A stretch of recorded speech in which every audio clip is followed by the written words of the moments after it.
متابعين الأعزاء، ننقل لكم الآن مباشر من محافظة موقق غرب منطقة حايل الاثنين 23/3/1442.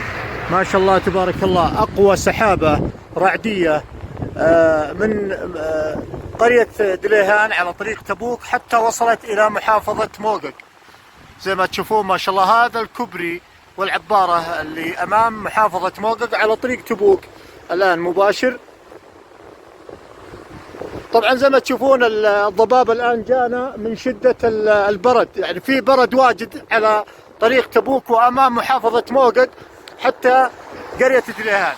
هذه الأمطار الآن ننقلها لكم زي ما تشوفون. ما شاء الله تبارك الله، الأجواء جميلة جدا هنا ورائعة جدا. زي ما تشوفون أمطار قوية جدا، كانت السحابة قوية جدا. زي ما تشوفون تحولت الأجواء إلى اللون الأبيض. الآن الضباب قوي جدا، الطريق لا تستطيع المشي مع الطريق، البرودة شديدة جدا هنا. ما شاء الله تبارك الله، اللهم اجعلها أمطار خير وبركة.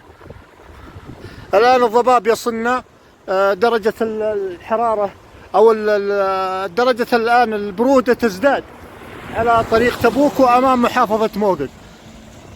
شكرا لكم وفي أمان الله.